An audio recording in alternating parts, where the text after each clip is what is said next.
Good evening. Hi, folks. Welcome to Restore Belief with Nikki Jacobs. Trying to get different things work right, and some things are not working so right. Anyway, I hope you have had a good week. Welcome to my channel. Tonight's topics are a bit of a continuation from last week, which we talked about more on ETs. So now it's more on ETs, ET government connections, the ET acts of physical abductions, the ET acts of higher consciousness abductions, clones, and other bases, sleds. That's how I was told they were classified as. ET child-sized ships for training children to fly ET ships, and a wide range of other topics. So, anyhow, there we go. Hello. Come on in and grab up a whatever. And hey, Christine. I'll be in out helping someone, but so glad to be here live. Yeah, thank you. I'm glad to have you here. I appreciate it. And thank you for doing the check-in. I appreciate that too, because that also helps me to be able to figure out what's actually taking place with live. So I appreciate that. If you enjoy these topics or ones like them, please hit the like, subscribe, and or share button. Really does help with the algorithms from what I've come to learn. So you like turtles. So Ron, how you doing? I don't believe you've been in my chat before unless you are under a different name. Anyhow, so tonight's topics, some of the things that we talked about last week. Now let me call that back up because there was a lot discussed, to say the very least. Let me get that back into that. I have to go in and get some of the actual information to remind myself because a lot has taken place in this last week. Whoops, hello, hit mute and hit that. So let me go in. I thought I would have that more prepared, and it's kind of been one of those crazy days. So one of the things that we talked about last week was body marks, what I call ET tattoos. They are the triangle shapes, either the 3 dots in the shape of the triangle or a body mark, or, and as you can hear in the background, there's going to be some noises, so that's unusual this time around, so just bypass, please. So basically, one of the things that a lot of abductees have are body marks. And it can be a scoop mark, anything from a scoop mark to the 3 triangle dots. Get back over here. Hey, Joe, glad you made it. Come on in. So anything from the scoop marks to the 3 dots that create a triangle to I've known people that have had like radiation, actual radiation burns on the back of their skull, and they've gotten pictures of them. And they are from a specific device that was used on them. I've known people where that's also been on the neck. Some people have had it under the arms, inner thighs for some, behind the knee, under the back side of the knees, the inside of the knees, inner arms, armpits, even some women under the breast. So there are all different sorts of marks. I've even had, I tried to show it last week, but this was a skin graft they did on me. I still don't know if you can see. I'll have to take a picture of it and get I have pictures of when it happened, the day it happened, and then how it's changed and become what looks like a square. Um, it's not even a square freckle now. It just looks like a square mark. It doesn't hurt or anything. And boy, did it piss me off, because I'm like, why are you taking a skin tag? Why are you literally shaving the top layer of my skin off? So, and there are medical reasons. Some of the different ETs will do that for them. So there's that. Um, so there are all different types of, and the one that I had, well, I still have it. I can still see it, but I don't know if I can get a picture of it this time. The mark. Let's see if I can actually call it up on my very old, disastrous phone, to be able to show you the triangle. Um,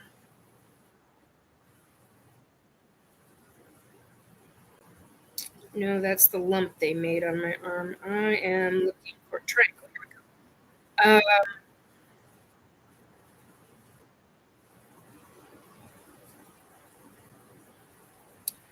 No, it's not going to show up on that one as well. Okay, so that's not going to show up quite as well either. Anyway,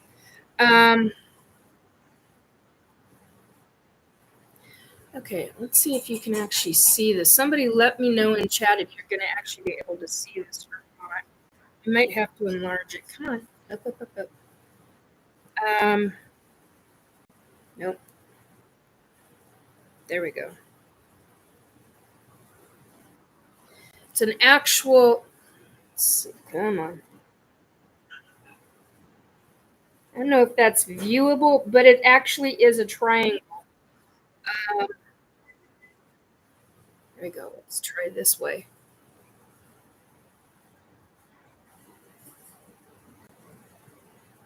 It's an actual triangle. There we go. Somewhat more viewable. Which it's now looking at it on this, it looks like it's got a maple leaf in the center of it. That's the first time I've ever noticed that. Anyway, there are all kinds of marks like that. They're much more predominant. Here's a I don't know, better view. There we go. Hello. I don't know what that was, but we're not going to show that then. Oh my God, my phone is acting effed up. There we go. Let's try this again. There we go. Yes, there we are. I had to get my hand wet to be able to actually show it, but that's the triangle that I'm talking about. So yeah, it. Oh, and now my. Hang on. Let's try this again. There we go. That's a bit better. So I was really pissed off over that. It did not hurt. It acted more like a bruise, and it was like somebody had taken something that was triangle and went boom. In order to bruise me, that is how hard. I mean, it would have to be really, really hard. And the interesting thing is that ever since I've had a lump on my thumb, and I've been using, and it's quite a, see that now, but it's quite the lump. But anyway, the point is that ever since I got the ET, what I call the ET Tramp Stamp, because it really pissed me off. I've had this spot on the knuckle of my thumb, and it's gotten quite big and quite painful, and I don't know what it is, but I've been using castor oil, and it's half the size. So, and I've tried doing castor oil on the little, yeah, Tramp Stamp, ET Tramp Stamp. It's real. Like I said, Christine, it's really ticked me off.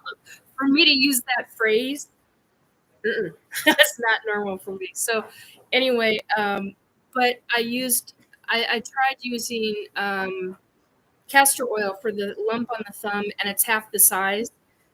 But I never thought to use castor oil on the triangle. You can barely, I don't even know if I could get this in the right, nope, we're not going to be able, I can't twist my arm like that. But anyway, it's still there, but it's nowhere near as defined as it was. And the interesting thing is that there was a guy who was talking about how his wife had noticed, and I wish I could credit him because I don't remember the guy's name, but he talked about the fact that he never had what appeared to be the ET marks and the cut marks and surgeries that he'd had through via the ETs. But interestingly enough, when he got into his 80s, 70s, and 80s, the cut marks started showing up because, hello, what happens to a human being when they age? Their skin gets thinner. It thins. And so what ends up taking place is that as that skin thins, you're going to see those surgery marks. And so his wife was noticing his back and noticed all these unusual surgery marks. And I guess a doctor had asked, when the hell did you have surgery? I've known you all your life. When did you have surgery and never tell me about it? He was an ET abductee. He's never had back surgery. He never had human back surgery. Well, okay, so folks, I'm going to be fascinated. I'm 56 now, and they did carpal tunnel surgery on my left wrist. This is my left wrist. Looks different on my view screen, so it'll probably show up looking like my right wrist. But anyway, I had human surgery on my right wrist. The following year, they did carpal tunnel surgery on my left wrist. Had no more hand problems. I mean, I still periodically do, but they I don't know what they did, but it's a form of carpal tunnel surgery. I know that. But hello. Oh, that's you. Okay. So oh my God. Okay. Anyway, now that I know who that is. So, and the only one that says that is you. So that's why I was like, wait a minute. Anyway, so my point is, that, and the light just changed again. That is interesting. And I'm trying to figure out if that's my computer or camera or if I just had a spirit, because I'm not sensing a spirit right now. Well, other than the spirit guides that are around here. I mean, that's typical. But anyway, my point is that I'm fascinated what other marks are going to show up on me by the time I hit 80 years old, 90 years old, and I've been told I'll live to 100 and, what was it, 120, 119, 120 or something like that, because med beds will come out. I was told by 2 specific psychics that med beds will come out in the next, what is it, 20 years? Something like that. In the next 20 years, actual med beds will come out, and supposedly I'll be using one of them. I'm like, okay, well, that's interesting. So I will forever remember that now. I'm coming around the corner going, hi. You doing this, that'll forever stick in my head. Well, I change it for every different podcast. I just decided to fuck with you about it. I might as well, just for fun. Just for fun. Life's all about fun choices. He's got a smile on his face at the moment. Well, until he does that. Anyway, that's my kid, adult kid in his 30s. So anyhow, the point being, I'm fascinated as to, obviously I can't look in my mouth and to see the surgery marks and all of that kind of stuff, but they did do surgery on, they literally they put me under and redid, they basically did what, what's it called? Sleep apnea. They did a sleep apnea surgery on me. And unfortunately, I don't have pictures of the inside. I don't have medical pictures showing the back of my throat. I don't have medical pictures showing the back of my tongue or the upper part, but they literally carved out a chunk of not, how do I explain this? So they shaved off the back part of my tongue. That was not that hurt like an MF. That was bad. But they also ended up taking out my normal throat. So my once normal throat is now half human, half ET. I don't know what they did. I don't know how they must have grown the that's the only thing I could think of is they must have grown the tissue in their lab. And that's actually what I wanted to talk about tonight was their what I call their Splice N Dice lab laboratory, because that's what I remember. And so I remember that as a child, and I remember bits and pieces of it as a teenager and bits and pieces of it as an adult. So I'm going to talk about all of that. But my point is that in order to do the kind of surgery that they did on me and on my throat to widen my throat, because I do have sleep apnea, and they were concerned because at the time I was starting because of the lockdown across the world with that great big V and C. So because of that, I was, and then I had just okay. So because of the lockdown, I started gaining weight again, and I'm going to be blunt about that. I don't give a shit. I mean, hear it or not, whatever. Anyway, the point is, and that started affecting my sleep apnea, and they were obviously worried about it. For them to do this kind of surgery on me, I mean, it was a trip and a half feeling what felt like at the back of my throat. So the left half, so this half of my throat, so we come straight down. This half of my, hey, Drew, I'm half here. Work due to being sick. Beautiful Cheyenne, Wyoming. I'm really glad that you're off, but at the same time, I'm not happy that you're sick. I just want my friends well and healthy. So anyway, but I'm glad you made it. I'm glad you made it. But the way it felt, I could actually feel mesh. And somehow my throat, the human tissue on the right on the right side of my throat, I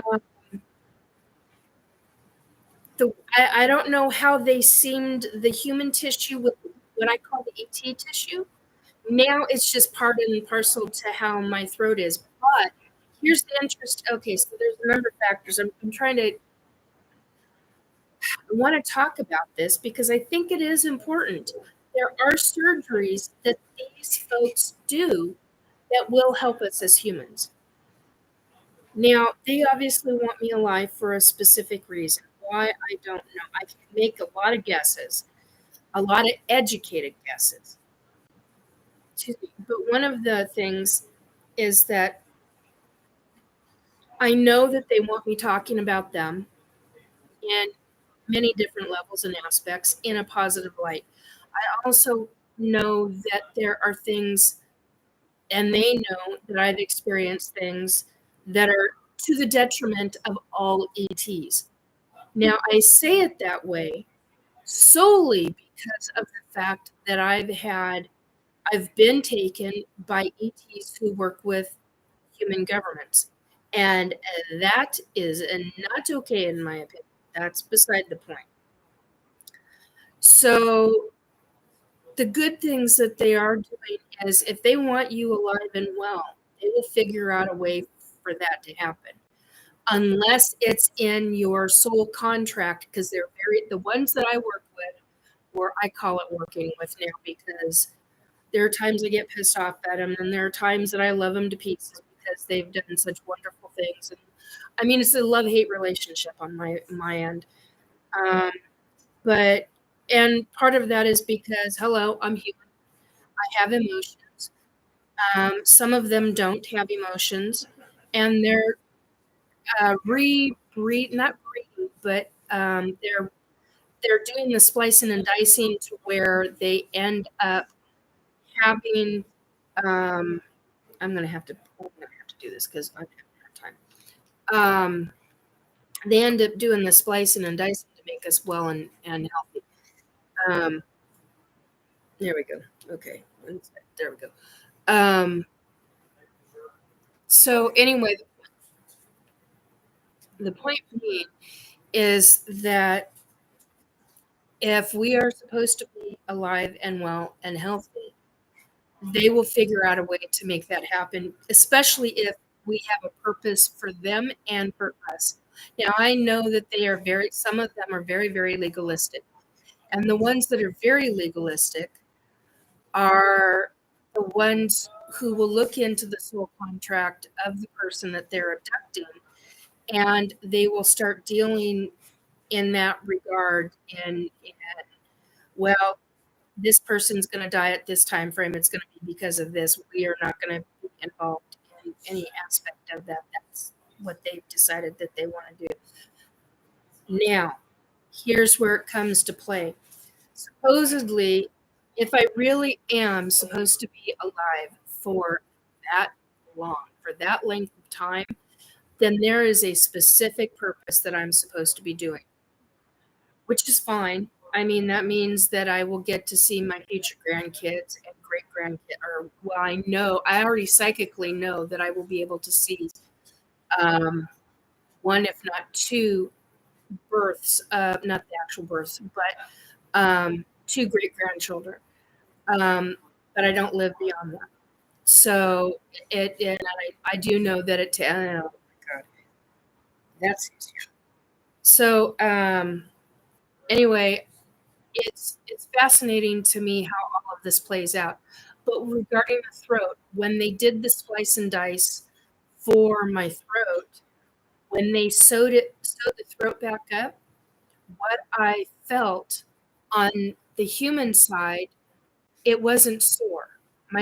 That side of my throat didn't hurt, but the middle of my throat, all the way over to the left side of my throat and up my inner ear into my Eustachian tube, inner ear canal, and the top part of my far back of my throat, and part of my sinuses are up here. But before you've got that, there's a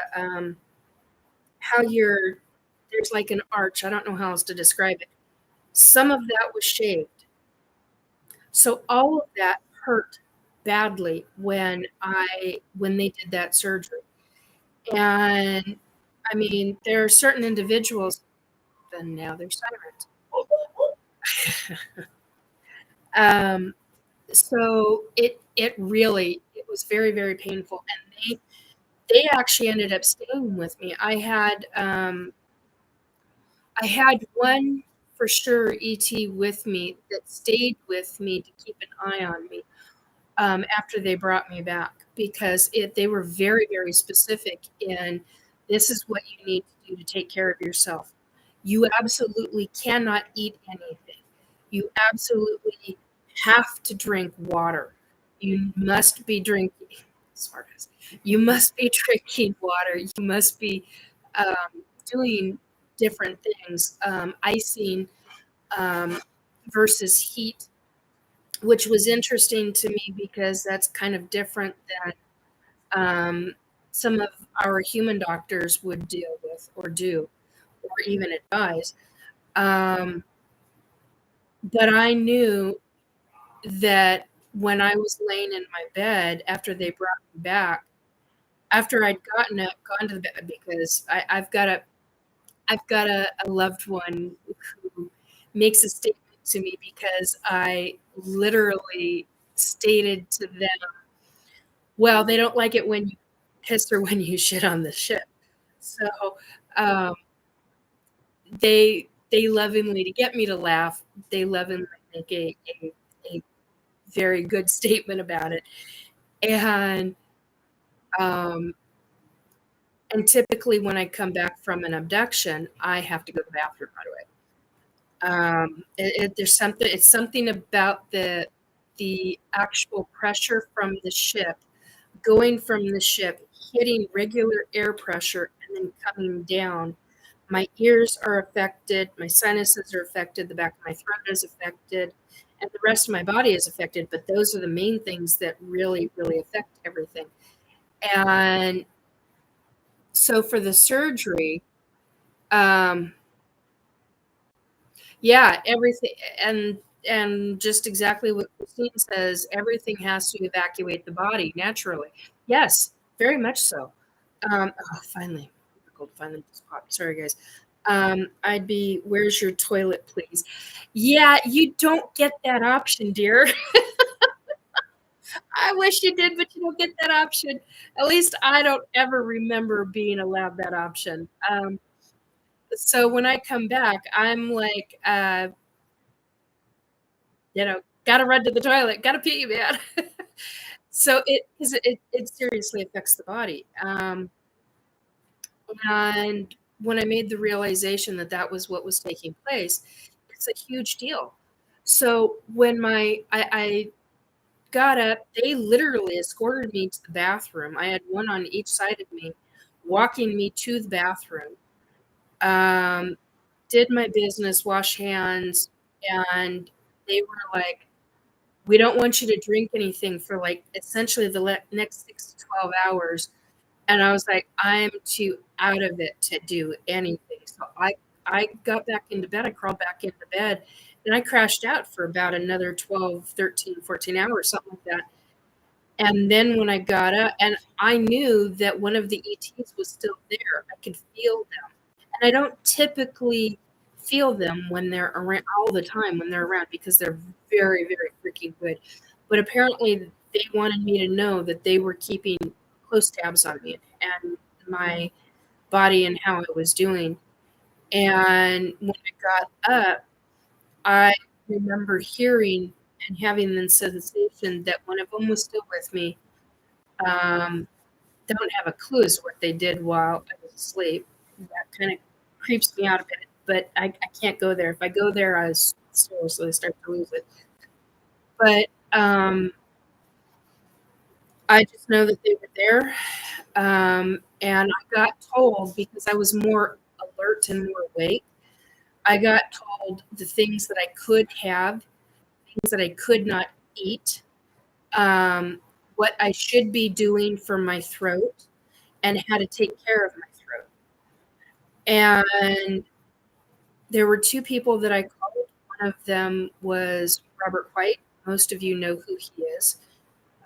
He's an Australian who is an energy worker and a psychic, and some people call him Mr. Gemstones because he works with gemstones and he creates jewelry and stuff. And others know him as the human MRI because he has abilities to where he can literally see into a person's body. He's like, oh, this section of the body is not okay, and he'll describe it. So, and then the first professional person that I had called was talked to was Lynn Wallington or Lynn Hurley, and she's like, "Are you okay? What's going on? You sound like you're sick." And I'm like, "ETs did surgery on me, and can I talk to you about it?" And that's why I'm calling, because I'm like, can we talk? And she was like, "Yeah." And she stopped what she was doing, and we had quite the conversation. And it was because she understands the psychology of abductions and has the background and things like that. So it was a really, really big deal to me. And I wasn't, that was one of the big things, even though I really wanted to talk and explain what I was told, I had to be very, very careful in using my voice and my vocal cords because um, my throat was so bad, and I could feel it. It's the strangest feeling when you can actually feel the human tissue versus the ET tissue, and it literally felt like a mesh. The ET tissue felt, how do I explain this? It was like mesh, but you knew that it was tissue. You knew that somehow it was part yours. And yeah, that's what I was wondering, if it was somehow synthetic, but somehow I knew that they grew it. Um, but yet at the same time, I knew that I would be okay, that they did this for my protection, and basically it would help me with my sleep apnea. That's a huge deal, folks. That's a really huge deal. Um, so obviously I'm not going to be able to see surgery marks like that when I'm 80 years old. That's not going to be, I mean, I can't imagine the insides of our bodies thinning out, the tissues and things like that. Whereas the human skin, I mean, that's the biggest portion of our body. So that does thin as we age and get older, which is one of the reasons why a lot of seniors, older seniors, get colder, where they may never really have been cold on a regular basis before. And as you get older, that's just, it's part and parcel to our human aging. So I'm fascinated as to how all of that works, how they grew it, how they, how much of the back of my tongue they actually removed. Um, I find it fascinating that they didn't do anything, to my understanding and knowledge, to my sinuses, because my sinuses are also part and parcel to some of the sleep apnea stuff. But based on, and thankfully, I know some things about the sleep apnea stuff, and I had a former family member, and I say it like that for a very specific reason, but I had a former family member um, have part of their, and they had human surgery for sleep apnea, and they had part of their back of their tongue cut off. It wasn't shaved off. It was full on surgery. So, and I remember their spouse talking about how much pain that individual was in, and how bad it was. And I'm like, so when I was told that this is what was done to me, and they enlarged my throat, which I I can't even fathom that. I mean, truly, I cannot even fathom. Um, and I can't fathom how they would have. Did they shave bone? I mean, off the far back. I mean, as I understood it, it was tissue, but yet I also understood it was shaved was the term, quote unquote shaved. Um, so I can't even fathom. Other people, I know that there was a person that talked about, and I honestly I don't remember who it is right now, but another abductee publicly came out and talked about how they had their arm removed and put back on. So, and they remembered it. Um, there are other folks that have talked about where they've had surgery, actual surgery on organs and stuff, and I'm just like, wow, okay, so if they're doing that kind of thing, if they're cutting through the skin to get to it, then yeah, that's going to leave a mark over time. And I'm fascinated how many abductees are going to be in their 80s and 90s, still alive, still kicking, and how much of those scars are going to start really showing up on their bodies. That fascinates me no end. But I honestly believe that the tissue they used for the throat and my leftistation tube, because they opened that sucker up. Man, the airflow that I had from there, because basically I have been consistently told by different human medical doctors that I have an quote unquote, Eustachian Tube Dysfunction. You were born, and this is what I've been consistently told throughout most of my adult life. You are basically born with the Eustachian tubes are too small. So I don't get the proper drainage, which is why I end up with, I've had sinus infections all my life, ear infections all my life. And I've been real famous for it in my medical history. And because the ETs enlarged this, the amount of airflow that I get is off of my left ear alone is phenomenal. It allows better drainage, sinus drainage, and that kind of stuff. But when it was done, it was all done in one lump sum. So the back of the throat, the upper part of the throat, the tongue, the entire throat, and the Eustachian tube completely redone. And so I was hurting for quite a while, a number of days. And I know that they, she's asking me, so Christina's asking me, how is it now? It's fine now, but here's the interesting thing, Kristen. When I get sick, it's typically, depending upon the type of virus it is, like when I had COVID, and I've had COVID twice now, or I've had two versions of COVID. I had the initial one in end of 2020 to 2021. And then I had one, anyway, it doesn't matter. The point is that the Eustachian tubes and my throat did not react. The human tissue reacted to COVID. The ET tissue, and I'm calling it ET tissue, I know that my body has converted it into my tissue, and the human cells and everything have taken effect on it. I don't know how, but it's like I intuitively know that. I don't know how else to explain that. But here's something. When I get sick, it's usually the human tissue. It's the right side of my throat that gets affected first. However, there was one virus, one cold I got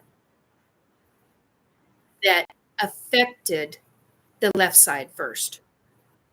I still can't figure out what the difference was in the two viruses, why it would affect that first versus the human tissue being affected first. So I find that fascinating. So it's kind of like being a human medical lab experiment is kind of how I feel about it sometimes. So that gets a little annoying. But I appreciate the fact that they were trying to help me.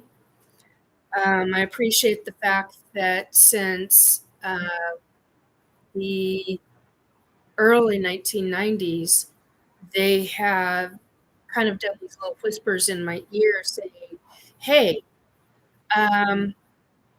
you need to look into this vitamin supplement or that supplement or this supplement because you'll be better for it. And when I do the research and then end up talking to, back then when I was talking to my naturopath and my medical team, they were like, yeah, I think that'd be a good idea for you. And that was that was long before they diagnosed me with PCOS. So, because I was in my 30s when they diagnosed me with PCOS. So, yeah, Christine says, me too. Glad they helped you with that. Yeah, I very much was too. So, and a lot of heart issues run in my family, and they've helped me with that in insisting, and I mean insisting, when I do not take 3 very specific supplements, I hear about it from them. Not when I'm sick, but if I'm in a phase where I'm like, oh God, I hate swallowing pills. I really do. I really freaking do. And so I will hear about it from them. And there'll be times. So, and it does. You can feel. I can feel it in my body when I don't take certain vitamin supplements, and their quality. They're not this cheap shit that you. Anyway, so and that's the other thing that they've done. Hey, Rob G. Um, I'm glad to see you. It's good to see you. So yeah, regarding the splicing and dicing of the lab stuff, I know that they somehow grew the tissue for the back of my throat and for enlarging my left eustachian tube. Do I know how they did it? No, I don't. But I do know that they did do it. And like I said, that's intuitive, but it also feels like it feel it also feels like when they have told it to me, like when I've been so out of it that I'm nearly unconscious and it's like I'm just starting to go under. It's it's like it's still in it's still in my head. I mean, it's and so but I still call it intuitive, but yet that's how it feels. So I think it's a combination. Um, so regarding their labs, when I was a child, I saw, and you got to remember the ET that I talked about last week. The father figure. He's 7 foot tall. He's what we call a tall white, but he's actually an ET gray, but he's 7 feet tall. He was very much a parental figure to me, still is, he still lives. And he showed me the what I call the Splice and Dice lab. And because I mean, it's a laboratory. It's one of their scientific laboratories. And so, hey, Amy, it's good to see you, dear. So he allowed, and so I remember standing just slightly above his knees and trying to see what he was doing. And basically, something underneath my feet raised me automatically. And this is why when I say, when you're on a true ET ship, a real, honest to God ET ship, and you're dealing with a ship that has some kind of outer protective barrier metal. I don't know what kind of metal it is, but the inner metal is living metal. It is conscious. And whoever tells you that's bullshit, they're lying. Because I am here to tell you the things I have seen it has tripped me out ever since I've been a kid, but it's really tripped me out as an adult. So the point being is that I wanted to see, and because I couldn't see, the next thing I know, I'm being lifted up from the floor, being raised up to where I could see what was being taken place. I want to call it a petri dish, but it's not a petri dish. It was some kind of container of some sort, clear, and how do I explain this? It disappeared into what we humans would call a countertop. Sorry, I got my slippers on. My feet are driving me nuts at the moment. And it's like it melted or melded. I don't know what the right phrase is, what the right word is, but it literally came down into the countertop, and all this information started coming. And the countertop, like, I mean, it became a complete countertop again. This thing went down. It's like it disappeared. The counter became a counter again. and he's touching different things on the counter. It was like a device, kind of like a touch screen, I guess, what we would call a touch screen for a laptop or a computer. But there was a screen in front of me. I can't even describe what was on the screen because it's like part of that is blanked out of my memory. That, I believe, is them trying to keep their information safe. I get that. But there were symbols, ET. I recognize true ET symbols. I always have. And so when I've seen symbols, yeah. When I've seen my adult kid just came in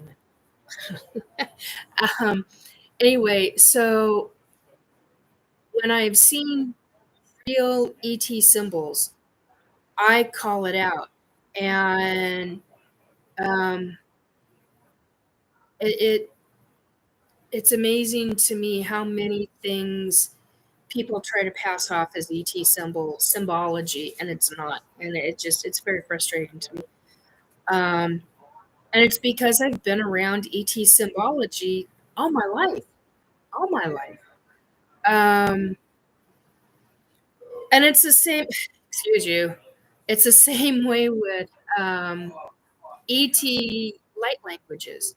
I recognize it, but cannot speak any of it. So, guys, you can be heard. So just an FYI, if it's private, it needs to be elsewhere.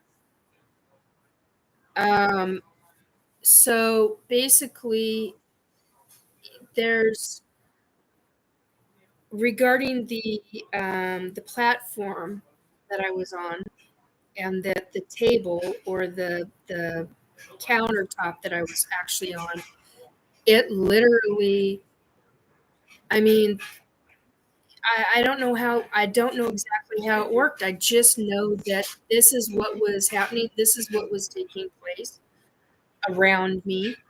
I was allowed to see it. Another one that I wanted to talk about were the sleds.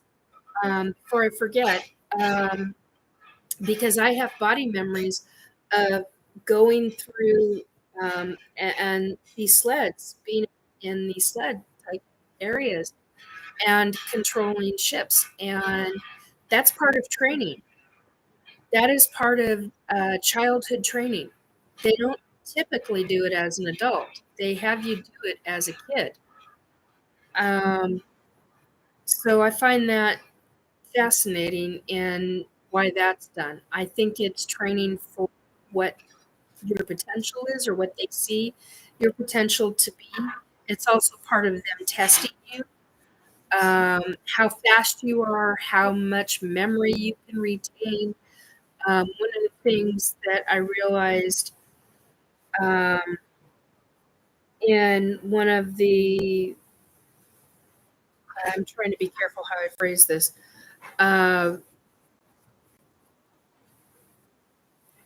I was talking with a number of people, and one of the things that I made a realization on is one group of ETs with humans want me having uh,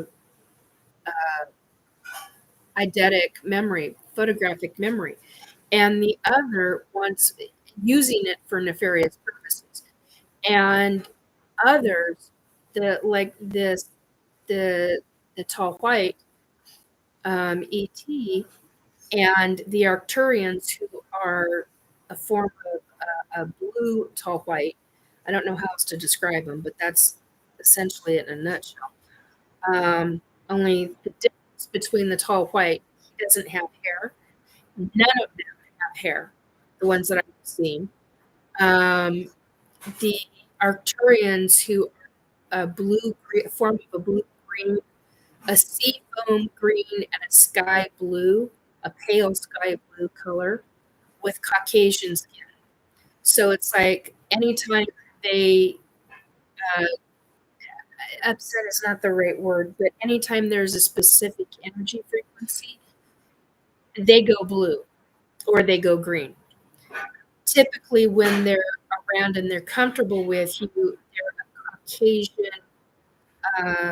blue-green. I don't know how else to describe it. It's not teal. It's not anything that I've ever been able to find the right color on. I've not been able to find the right word for it. But like with their eyes are the closest word that I could come to is cerulean blue. And some of them have whites with a cerulean blue iris. Others, the entire eyeball is blue, cerulean blue, or some form of cerulean blue. Boy, it took me months to figure out what that color was. I mean, I went through every blue that I could come across. And being somebody who grew up with art, I know my colors. And photography, I know my colors. Did professional photography, did a number of different things. So I know my colors, folks. So when I say it was cerulean blue, that is the closest we have on this planet to be able to describe them and their eyes. And seafoam green is, and the babies, they're born green. Their skin is the palest seafoam green that you can come across, but it's still Caucasian. And when they get to the circadian rhythm bonding chair with the mother, they literally, the second the infant comes into the human mother's arms, this is my experience. I don't know about any other woman, but this is my experience. They turn, the entire skin turns blue. They go from the green to the blue, and then as soon as the baby is over the mother's heart, instantaneous Caucasian skin color. Now, that goes with the babies that I've had that are Caucasian, that are tawny, that are a version of tawny Caucasian, that are like a gray, an ET gray, but it's Caucasian. It's the same process. The Lyran babies, that's a bit different, very, very different for that I've experienced. So, but the labs, it's living metal. The entire inside of the ship is living metal. You will never tell me otherwise. Now, if you're on a ship that is, and the reason why I say you will never tell me otherwise is because it's what I have experienced. I have experienced being barefoot on these ships. And if you think of something and you need something, it automatically happens. So, think of the movie Harry Potter and the room of requisition. What is it called? Requisition. Anyway, think of it like that. I don't know. Anyway, room of requirement. I think that's what it was called. Anyway, but I've been on these ships when I've been barefoot and I needed something, and it literally shows up either out of a wall, off of a floor, off of a table, off of. But here's the difference. Difference versus a real ET ship versus a human ET constructed ship, built ship. You're dealing with a completely entire environment. It's metal. You will not have, it will feel metal. It will feel, you can feel, I don't know how else to say this, but I've always been able to feel the energy of the ship, whatever ship I've been on. There's a different frequency, completely different frequency, and the people around you are I mean, it's a mind bender. It's a true mind. To me, that's more of a mind bender than being on. I am more at home on a true ET ship that is a living metal that is alive, conscious, alive metal, than I am on an ET ship that is combination of human and ET built. I don't know how else to say it. It's just you're more relaxed. I mean, granted, you're not relaxed when you're being experimented on, but there are aspects to where, like um, here's an example. So when I've woken up in my clone body and I had 9 rods in my legs, one, I woke up and I sat straight up. Can't do that in this seriously morbidly obese body. Cannot do that. It takes. I got a belly. I got an overhang. That ain't gonna happen.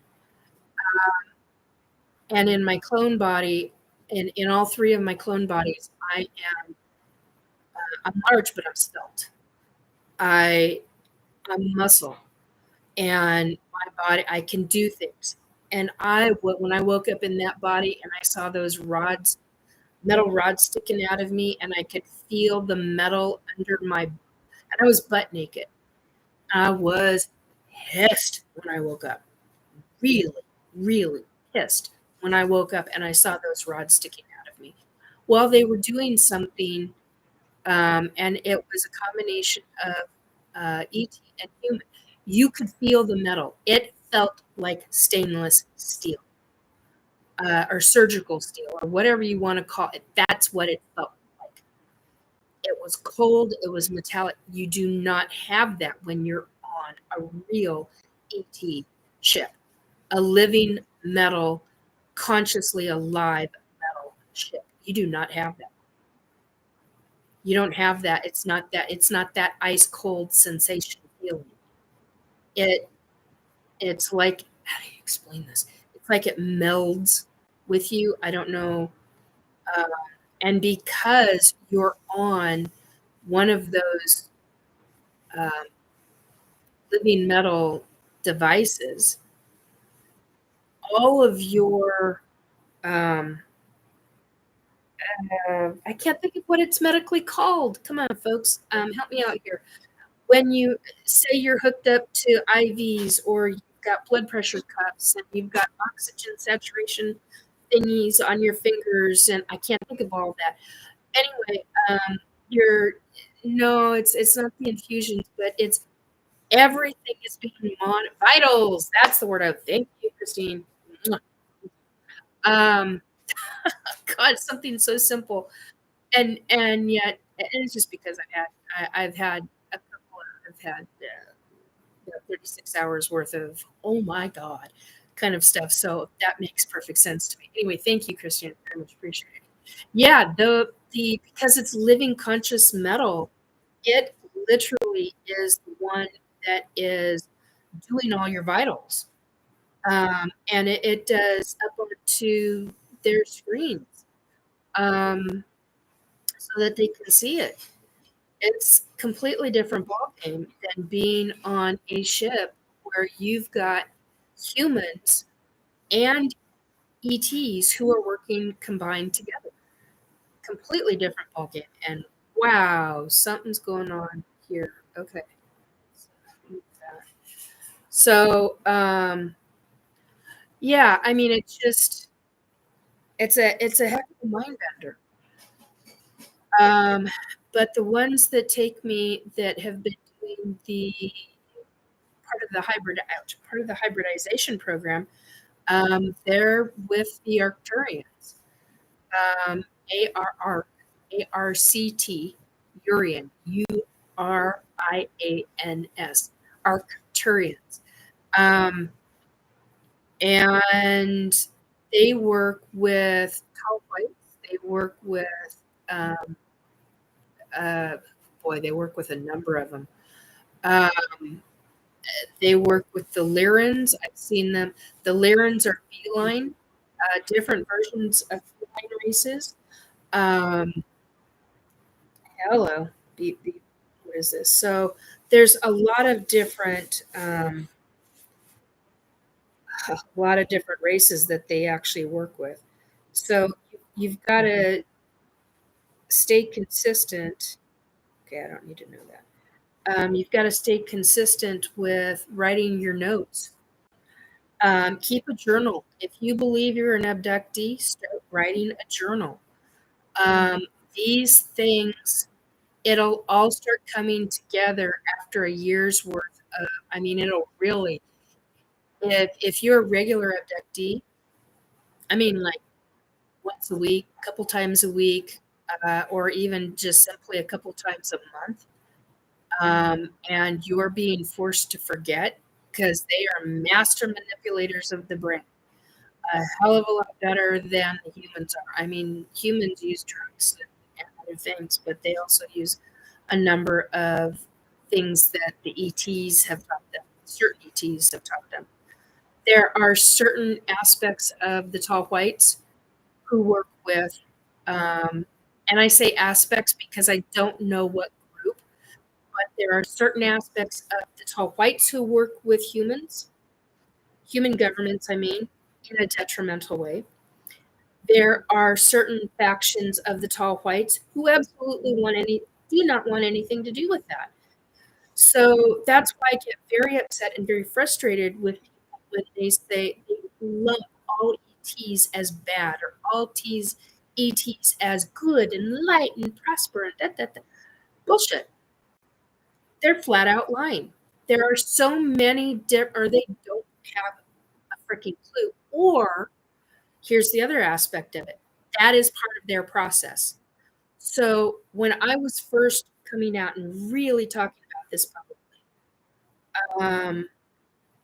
I was angry. And it was because I knew I was being abducted by 3 different groups. I still can't figure out who that third group is. Even now, that's part and parcel to where I think there's a reason why they're so. But I know this. There's a faction of tall whites that work with the human government that are not so good. There's a faction yeah, that's the right term. Faction of tall whites who work with, the Arcturians and the Lyrans and a bunch of other ETs who are doing hybridization. And then there are another couple of different factions of tall whites who are working in other ways. So it just completely depends on what faction of the tall white ETs are being you're part of. So it's no wonder it's very confusing for people as abductees. So write your notes. If you have, and it affects your dreams. It affects your dreams in a big way. They screw with the higher consciousness aspect as well. Talked about that last week as well. They subdivide out, and they've shown me that the ones that work with the Arcturians, they have shown me they subdivide, and I will say it again. I've been consistently told by other people that this is bullshit, and I'm like, no, it's not. I have been shown this, and they were very specific with me as to why they were doing it that way. Okay, no, other side. Yeah. Okay. Figure out which one's doing this. Oh, no, it's the wrong one. So just know it's normal for things to be confusing. It's very normal. Sorry, guys. I've got 2 necklaces on, and someday I would like to have them on silver chain, but that's a different point. Anyway, and it's funny that this one's an owl, but that's another thing. Anyhow, so because owls are very reminiscent for some people of certain races of ETs, but they do affect your dream cycles. They do affect your sleep patterns. They do affect the higher consciousness, and they can subdivide out the higher consciousness. I've seen it. I've experienced it. They've told it to me. They have, some of them have told me why. Others are like, we're not, that's none of your business. That, and I'm like, yeah, what do you mean it's none of my business? You're doing it to me. What the hell? So, so with the splicing and dicing, when I was a kid, I literally saw them taking little tiny devices. I don't know how else to describe it because I can't even get what you would call these items from my head to my brain because they're so specific. I can't even, there's no description for them. If I could take it from my mind, from my head, and have somebody draw it, just actually project it into somebody's head and have that artist draw it out, I would do that in a heartbeat. That's the other thing is so you're trained very early on to have a photographic, aka eidetic memory. The other thing is you're trained very early.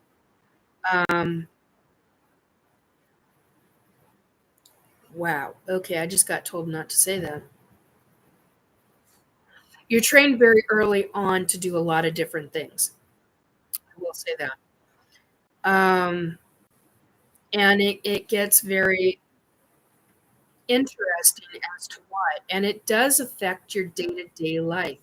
So that's why I say when you have dreams, write your dreams down, start a dream journal because your dreams will potentially, if something doesn't feel right, and because now I'm 56 years old, and yeah, I talk about my age a lot because I want you to grasp the understanding this has been a lifelong experience. These memories, these times of talking about this is I'm at a stage in my life, and typically when people hit their 40s or their late 40s into their early 50s, they don't give a shit anymore. And they're like, I'm going to talk about something. Well, it's because you've experienced so much in your life, and it's for whatever reason, it's safe for you. And I mean, we all go through different phases of our life. That's understandable. But yeah, for me, I could not have had any of this conversation when my kid was growing up. When I was heavily involved in the church I was involved with, there'd be no way. I would have been ostracized. I would have been a single mom. There would have been, I mean, there would have been just so many different things taking place. And it's a big deal. Okay, hang on. My lips are getting dry, so I gotta do something about that. Hang on a second, guys.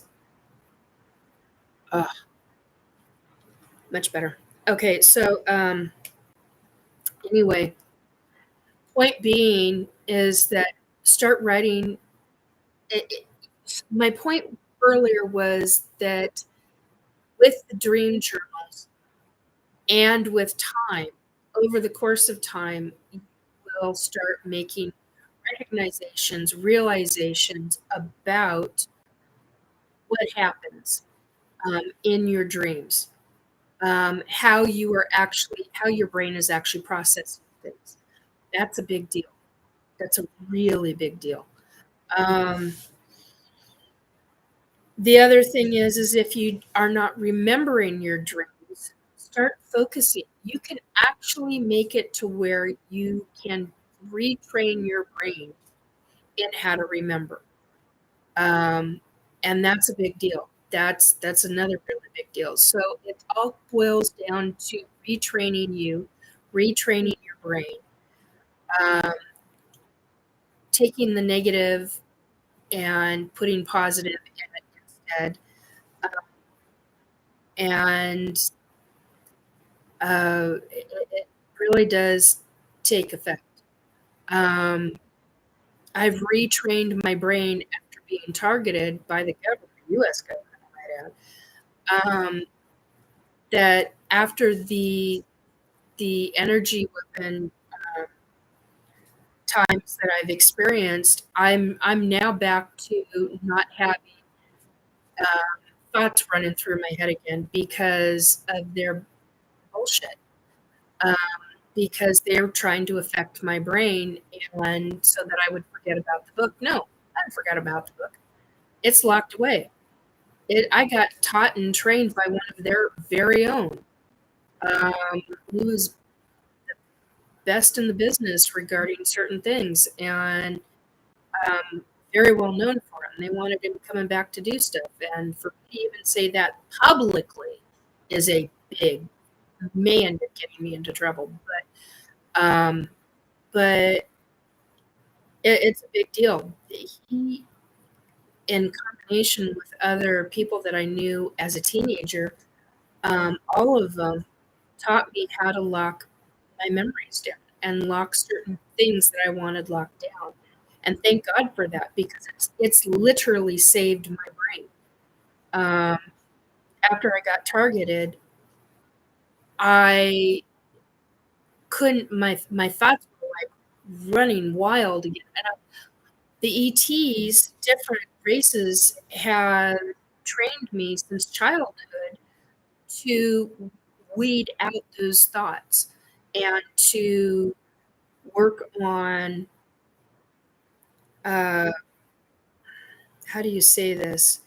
To work on quieting the mind, because when you're around them and you're around ones that are telepathic, 1:11, interesting. Been on for an hour and 11 minutes. But when you're around them and you're around specifically around ones that are telepathic, it really becomes obnoxious to them. It's like you're yelling. Your own thoughts are to them yelling, and you're not. It's simply thoughts in your head. Well, that's because as humans, we are trained that is okay. Well, when you're telepathic, and they've taught you how to be telepathic all of your life, it you sequester you shut down your own thoughts so that you're not. I mean, even in TV shows, you have different TV shows that have that kind of thing, where different episodes talk about telepathy and stuff. Or I can hear what you're thinking. Well, that's telepathy. Hello. But one of the things that I got taught by them was not to do that with other humans, because it's invasive.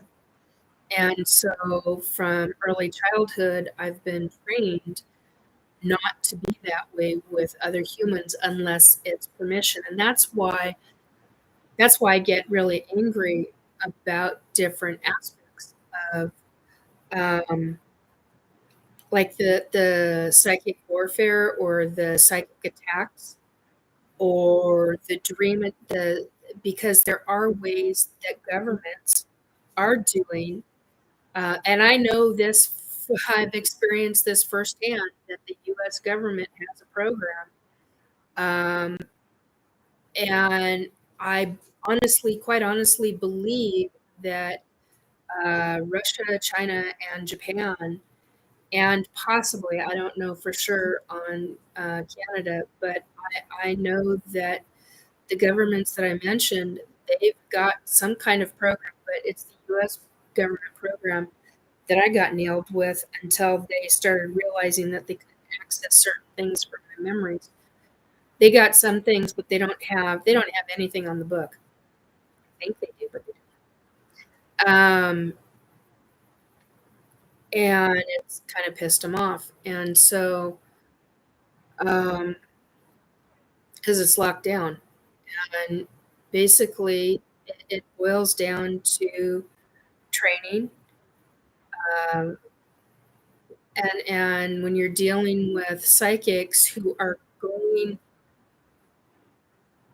to me, it's unconscionable that other humans would deliberately use their psychic abilities to create a psychic link while somebody is at their most vulnerable while they're sleeping.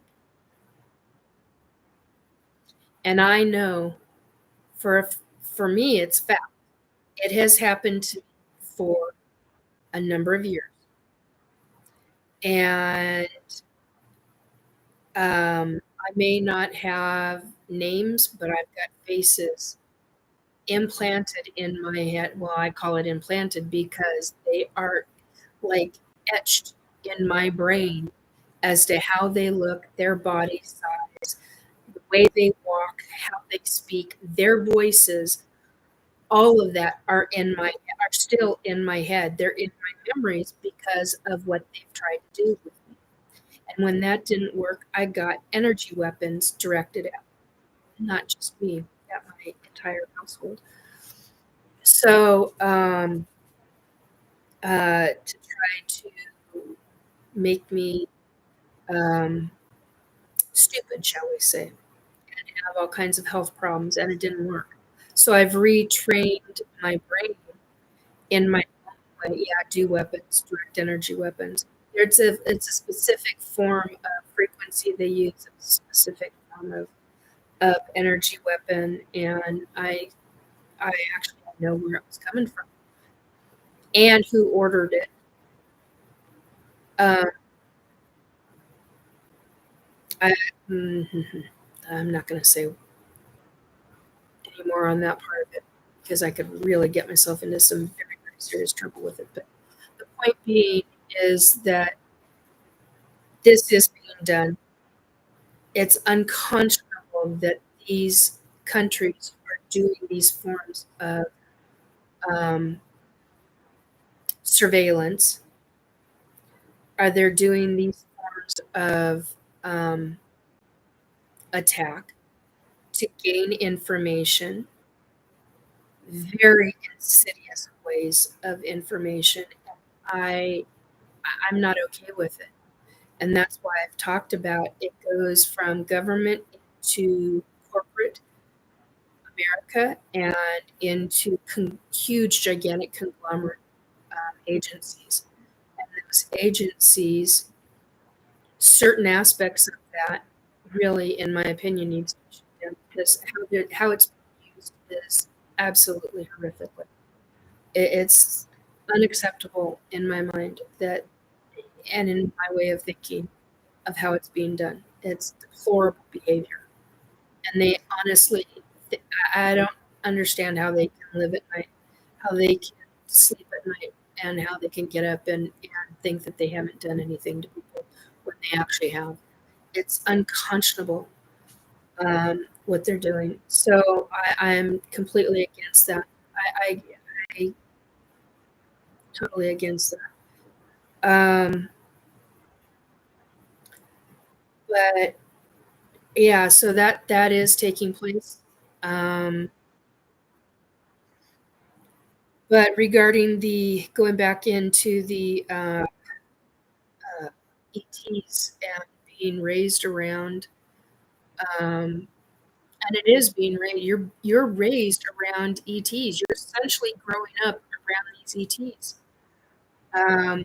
We take a lifetime to grow up.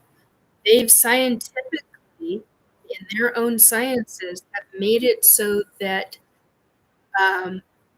the babies that they create grow at an extremely fast rate, which is one of the reasons why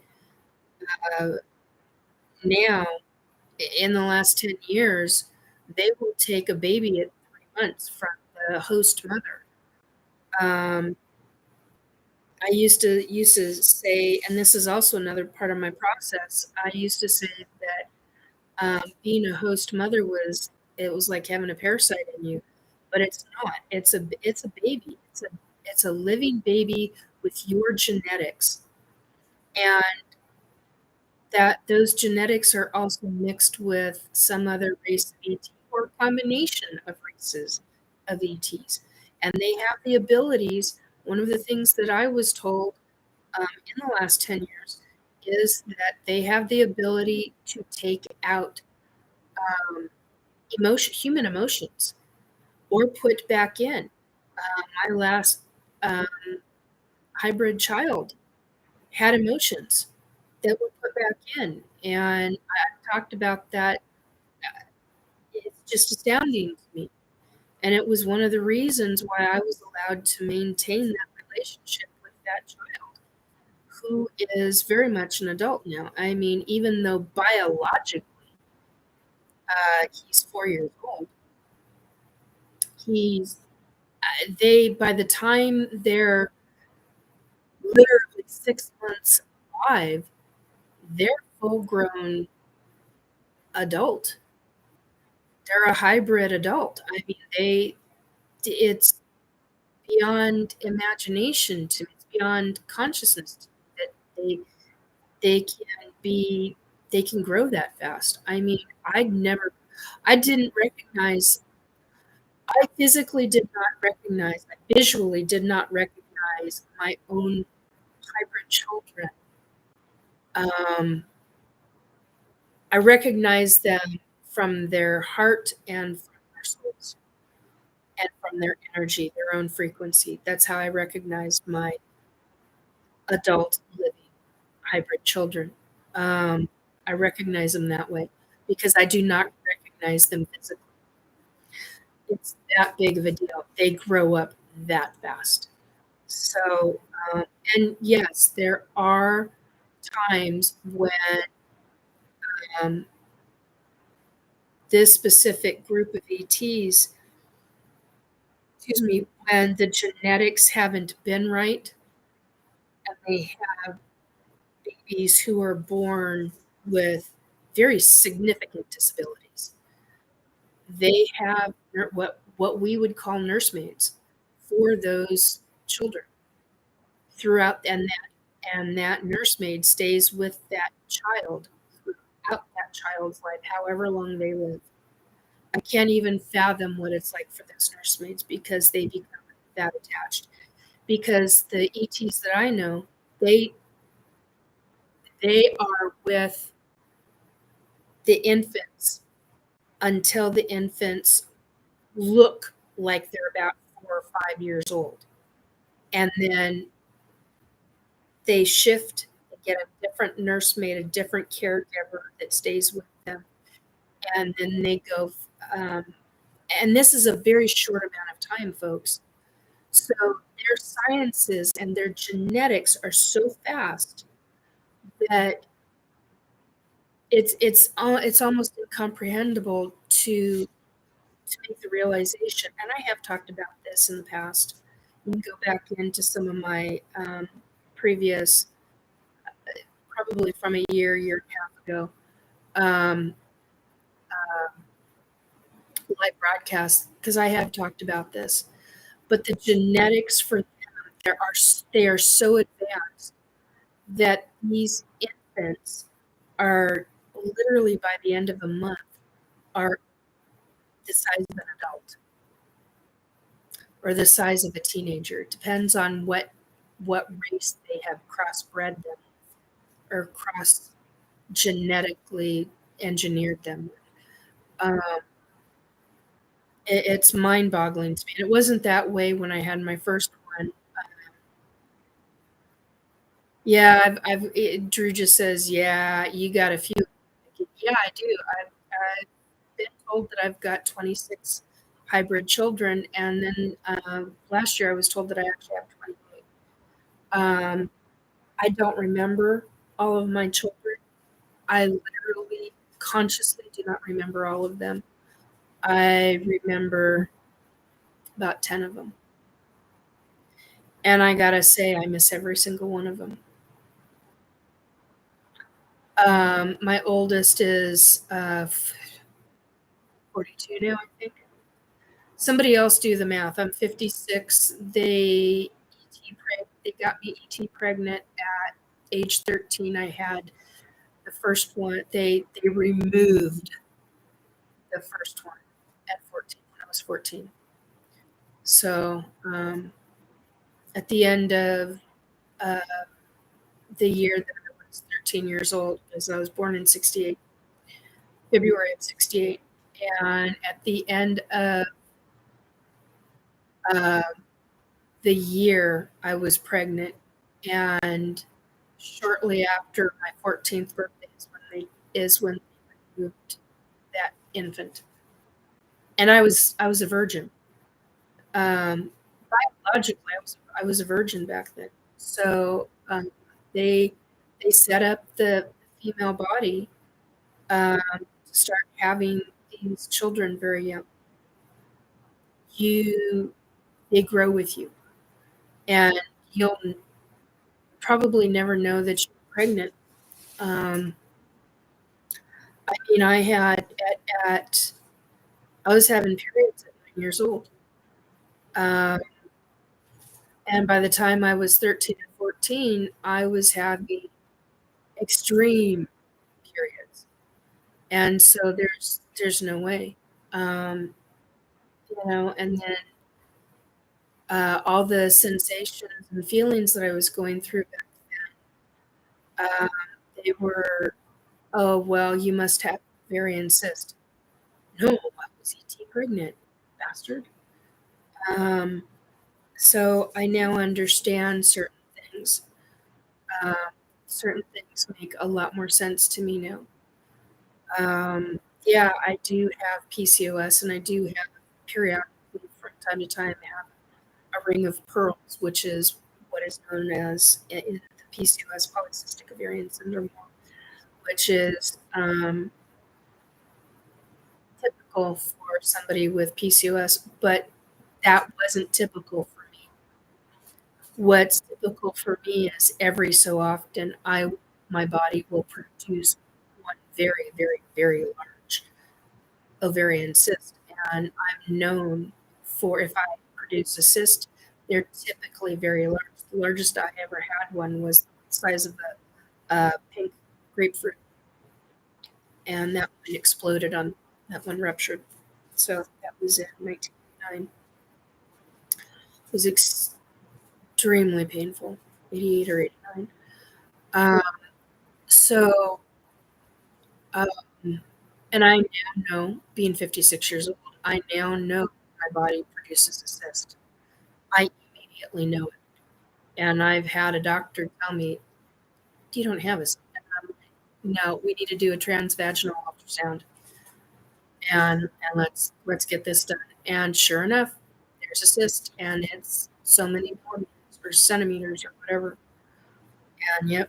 So I know, and you have to be really aware. As a female, you have to be really, really aware. So the experiences that I was experiencing, and I know that I lost at least 2 hybrid children in the 1990s because of what was taking place with me medically.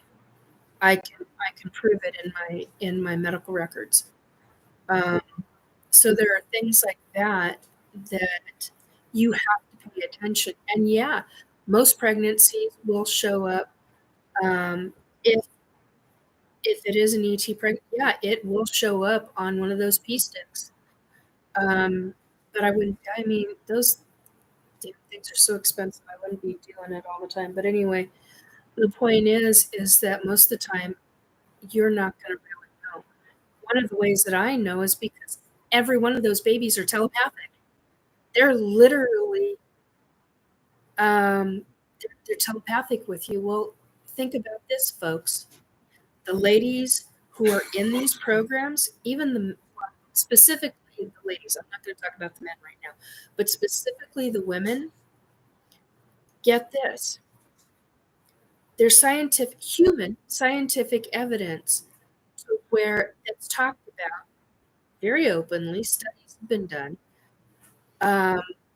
about women and the children that they have, and those genetics still run through the mother's body, still run through the human brain.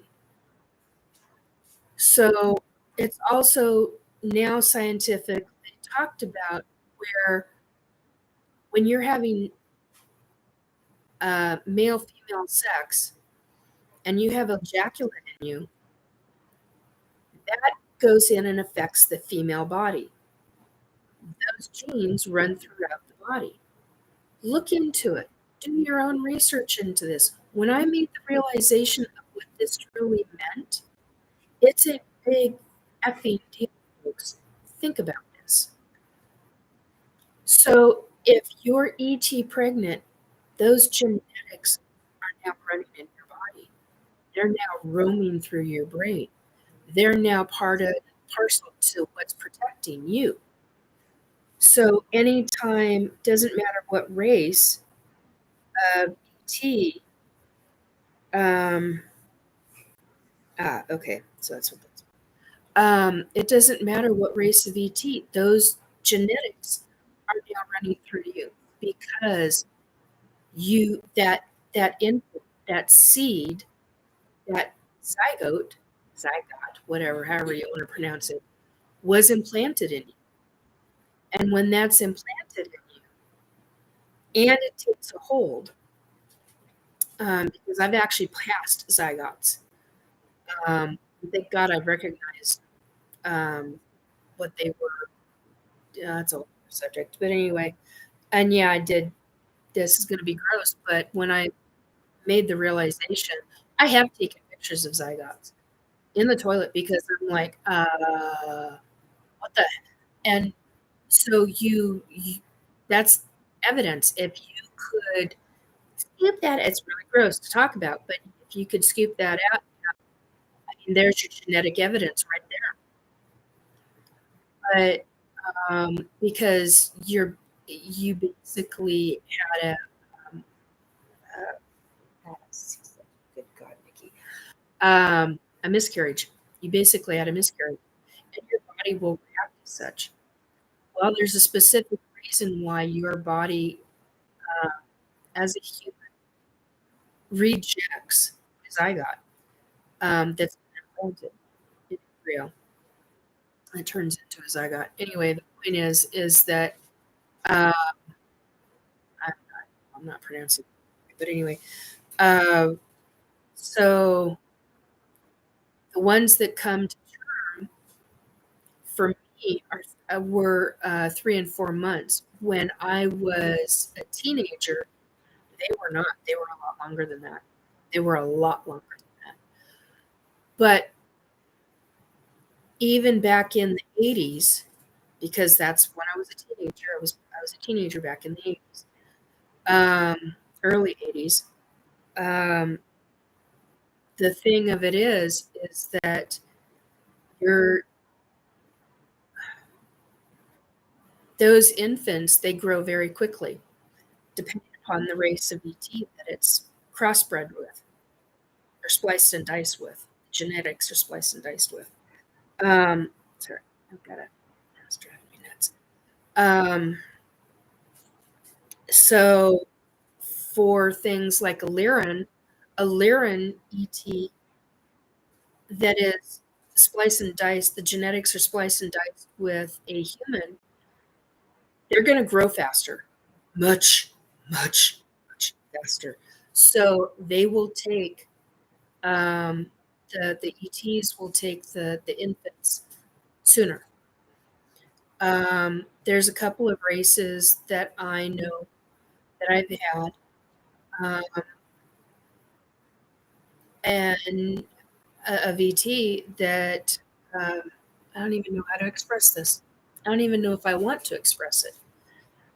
But I will say this: when the babies grow that fast, you feel it. You feel it if you pay attention, if you are aware. If you're not, and you're just blindly going through life, living your life, and oh, everything's fun, or oh, this is bad, or whatever. If you're not paying attention, then you're not going to be aware of this. You're just basically a vessel. I was very much aware. I became very, very aware. I had to be. And it was a real issue. So by the time 10 years ago rolled around, I knew things weren't right. And things really started making sense after uh, I literally woke up in the process of being transported home. So it's an hour and 34 minutes in. It's 8:36 p.m. Pacific time right now. I'm going to go a little bit longer, but I'm trying to keep this under the 2 hour mark. So the genetics and the splicing and dicing of the genes, they've been doing this for thousands of years, folks.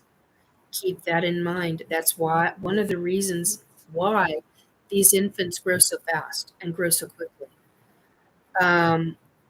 With some of the women that they use, they have those women give birth on board craft, on board a ship. Mine, they do not. I'm in a program where they do not. They literally, my body is used as a host.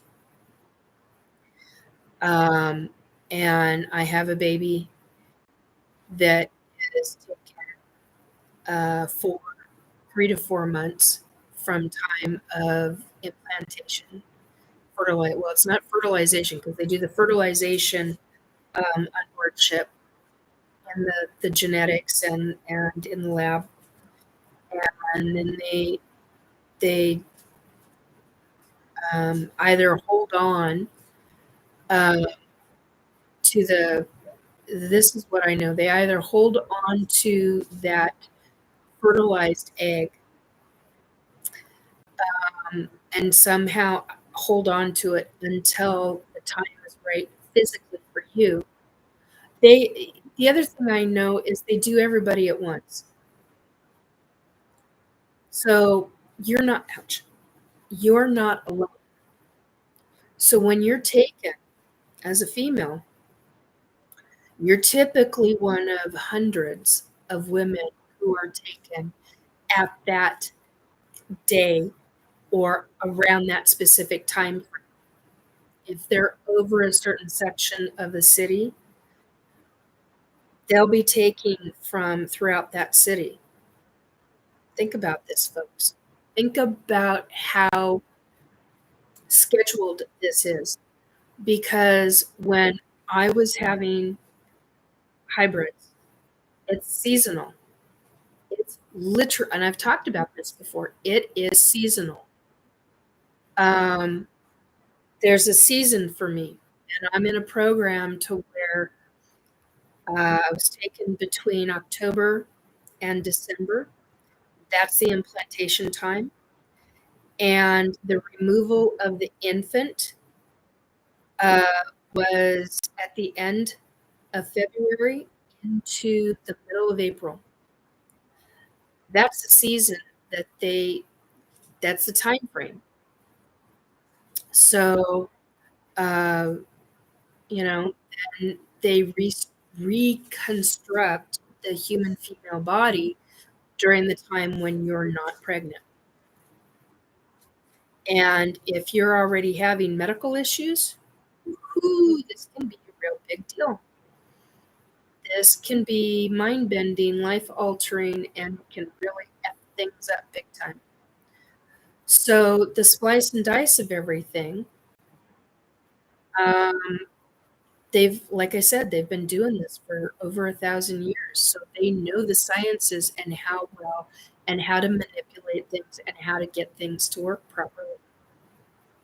And yeah, sometimes genetics, your body will not, for whatever reason, that given second in time will not hold on to that life. Well, here's the other thing. When you're ET pregnant, the soul of that baby comes in within the first month to month and a half. Now, I've had a soul come in to those babies, or a baby, I should say, within the first 3 weeks. When I'm taken now, when I come back, there's 2 people that I ask, can you tell if I'm ET pregnant? I will always ask them because they have the background, they've got the knowledge, they understand, and they themselves are an ET abductee, male or female, so they understand it. They're either a father of hybrids, human hybrids, or they're a mother, so they get it. So I ask one of 2 different people because they understand, and it also gives me a time frame as to when. And see, this is why it's important to keep a calendar of these things.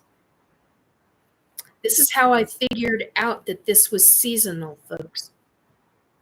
In 2018 and 2019, it was really in 2019 when I made the realization that it was seasonal.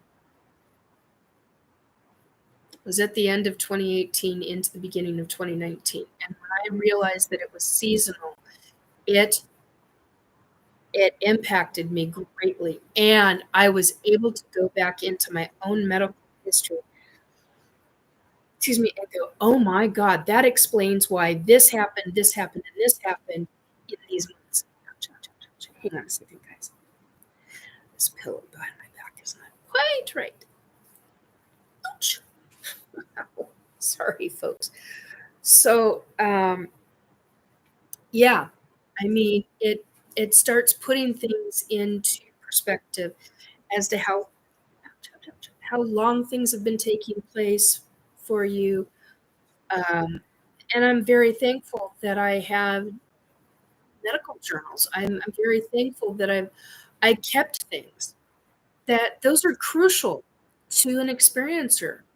I mean, you've got to really pay attention to these kind of things.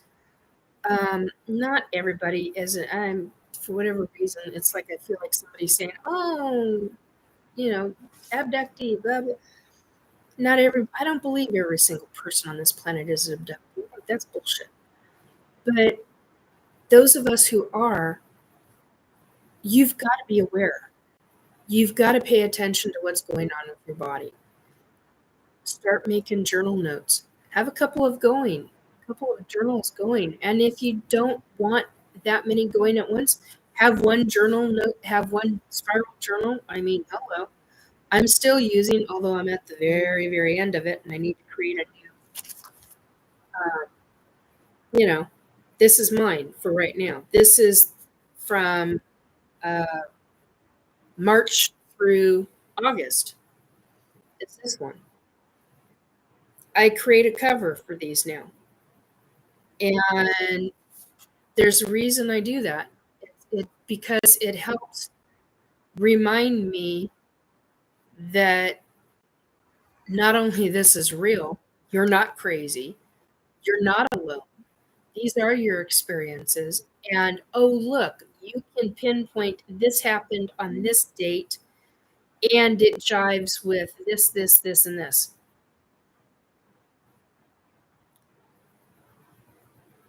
Yeah, it very much was. There was a lot of shit going on in March, and so so Christine just said, "That's nice, Nikki. Therapeutic." Yeah, it was. It was very, very therapeutic. And this is actually, which way is it? That. It was my mini version of that, and that's what I call the Infinity Galaxy. But I came to know it as the Butterfly Nebula. So, and that's what I experienced when I was 4 years old. So, and oops, where is it? This right here is something I had created years ago, like many, many years ago. But this is all stuff that I believe. Process all, release fear, create and build joy, witness and experience, heal and remember all. I have a very, very strong belief in that. And it makes a significant difference. And okay, so if you don't know, this little bugger is the moon with a moon base. Although I showed it to somebody else, and they're like, "Oh, that's Star Wars." I'm like, "No, that's actually what I've seen. I've actually seen that. That's what it looks like. These little things that are coming out are ET spaceships. Lots of them." So, um, yes, you can explain that painting. Oh, can you explain the painting in the background? Yeah, okay. So that is from a memory from when I was 4 years old. I was on board an ET ship. Um, I have yet to allow myself to remember turning around. So I was all right. So I was abducted. I was 4 years old, 4 years old, little kid, and I saw a platform. I saw a window, is what I saw. I saw this great, big, long, tall window, and there was a set of stairs that went up to it, and a platform. Now, what I know is real versus what my own mind has created, because I was a kid, the adult in me has created a bar on that platform, and it was a very thin platform. And so my own brain, I know that this is fake because my own memory of it is that I'm standing up on that platform and I'm looking out the window.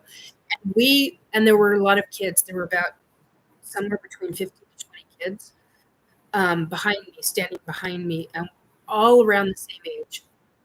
There were a number of human adults.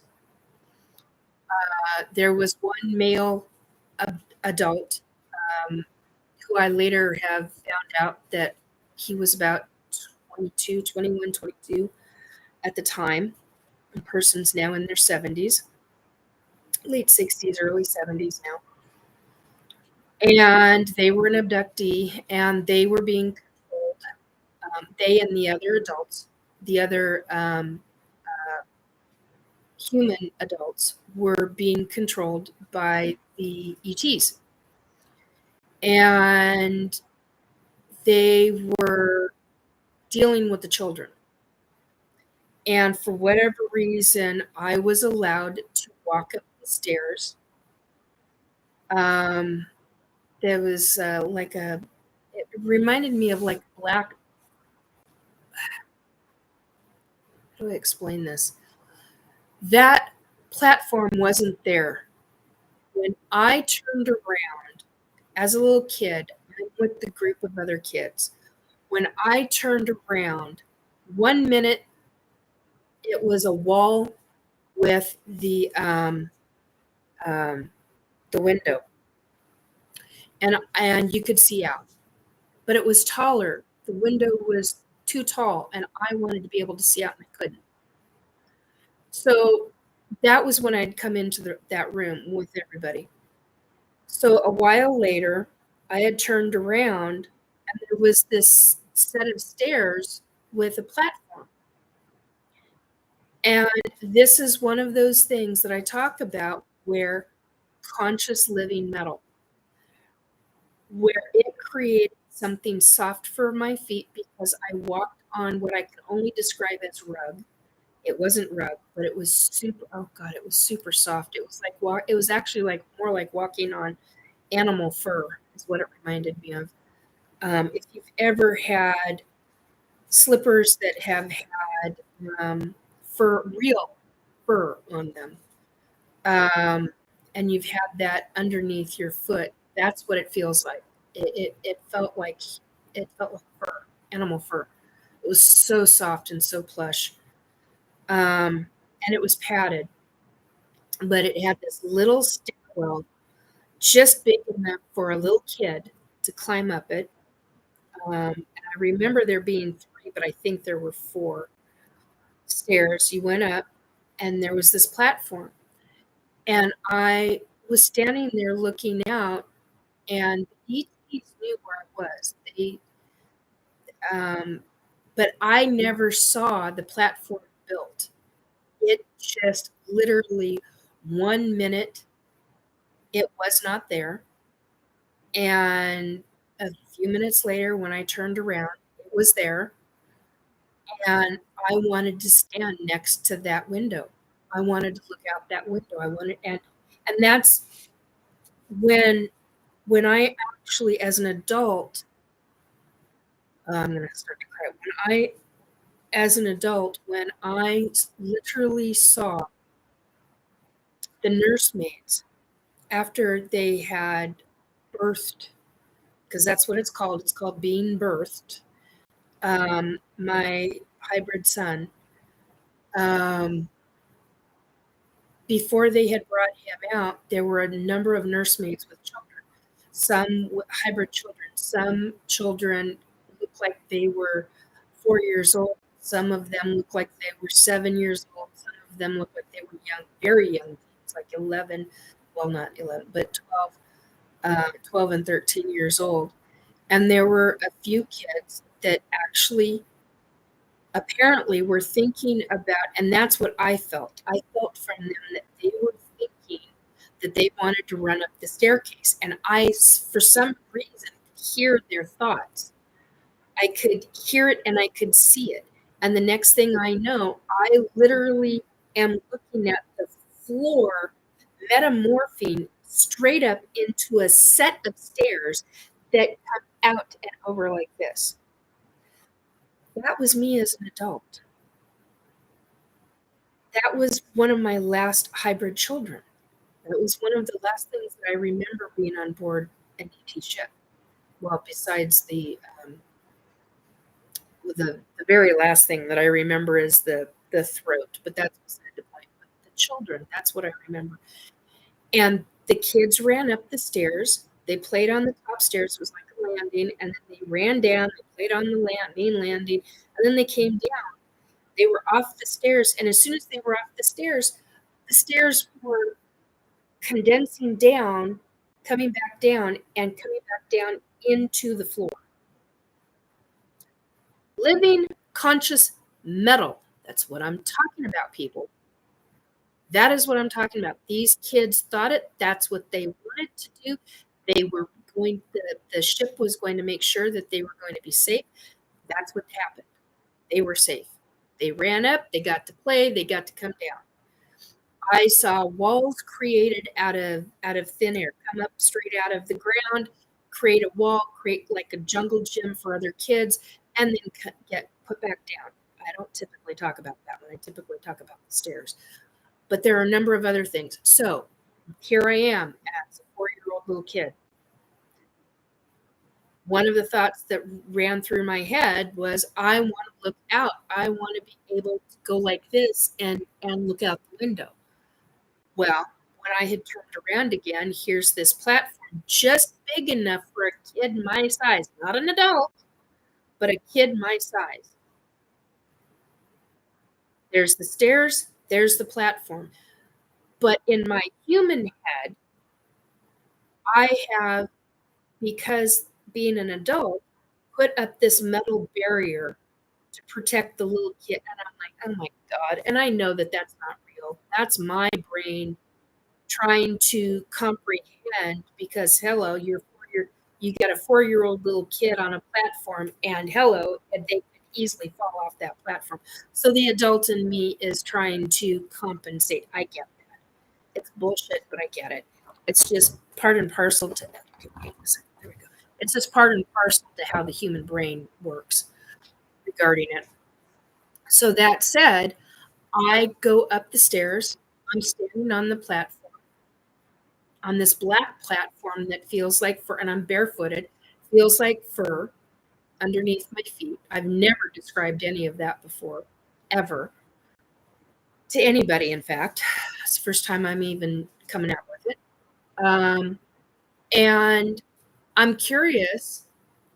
I'm like, why is there no reflection? I can't see behind. Why is that not glass? I'm trying to consciously understand as a little kid, why is there no reflection? That if this is glass, or this is, because that's hello, human. That's human. That is what you're thinking as a little kid. You understand, if there's a window there, there's going to be glass there. Well, glass reflects back. Why can't I see anybody behind me? hello? Well, that's not what it was. It was an energy wall.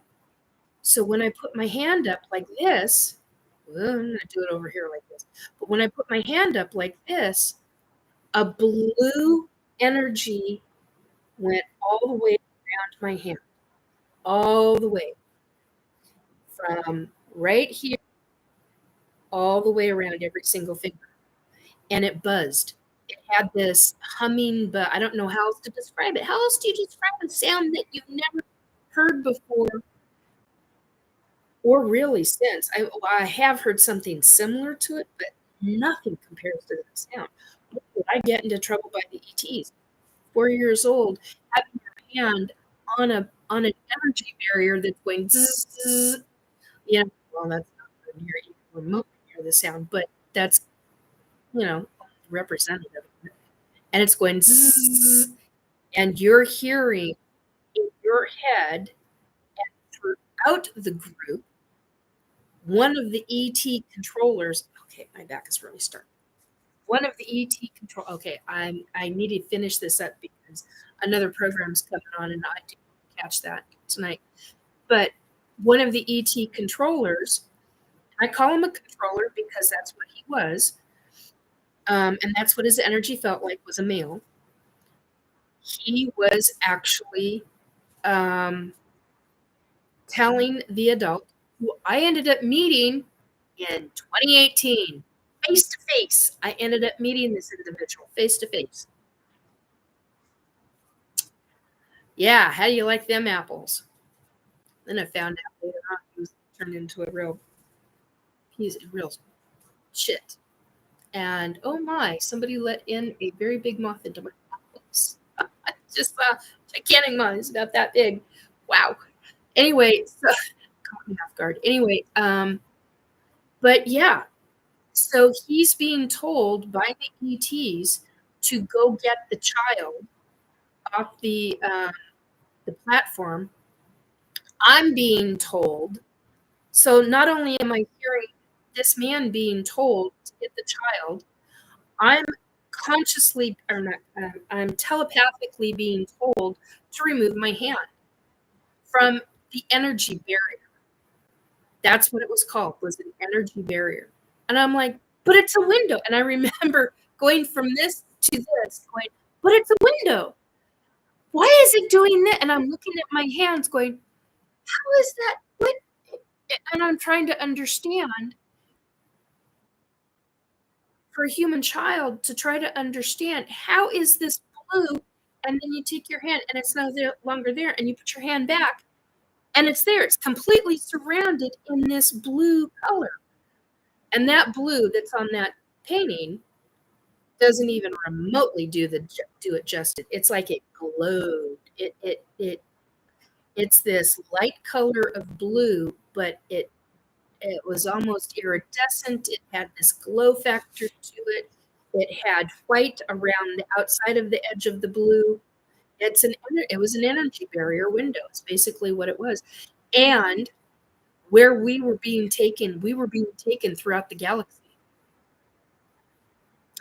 Why was I allowed to remember this? I've remembered this my entire effing life. I have remembered this. Then the little kid in me, by the time I was 10 years old, it was a dream. I started telling myself and talking myself into it, saying, this was a dream. No, this wasn't a dream. It wasn't until, and so this, the Butterfly Nebula, we were shown the Butterfly Nebula. We were shown, that's a galaxy. I don't remember which galaxy right now, but it's a specific galaxy. All the little white dots all over are other little areas that we were taken to. And that is what has taken place. That's what happened. That's how I ended up becoming and remembering. I mean, it wasn't until 2019 where, and I've talked about this before, it wasn't until 2019 where I literally unexpectedly was walking from my bedroom into the kitchen of my other apartment, and had my old phone in my hand, was literally holding it like this. And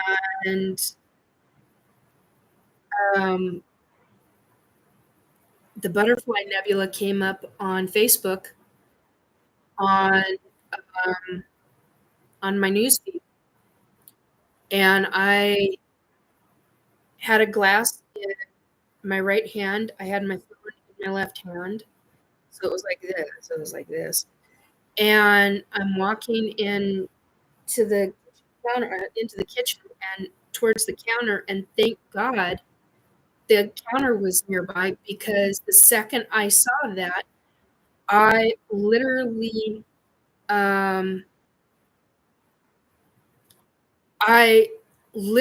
instantaneously verbally said, "Oh my God, that's the Infinity Galaxy." And then it was like, and that's what came out of my mouth. I dropped the glass of iced tea that I had in my hand, because it was in a not hard plastic container at the time. It bounced on the counter back up into my hand. I put it down, and my knee started buckling, and I dropped my phone, and I grabbed on like this to the counter, because my knees were buckling. The glass was safely planted on the counter, and I was in the process of going down. Yeah, at the same time, I just was like, this dropped, bounced back up. I managed to somehow get it corralled onto the counter. The phone dropped, my hand dropped onto the counter, and my knees are buckling, and I'm starting to go down. And I knew that as the Infinity Galaxy, and that is what I was told it was. And so I have literally copyrighted that term, the Infinity Galaxy, quote unquote. I've copyrighted that term because it's mine. It is part of what I was told as a child. That is part of my experience. I can never make what the Infinity Galaxy truly look like. I cannot get, I can't get quite the right colors to it. I can't get the right, because it opens up. I've tried working with Meta AI. Yeah, you're very welcome.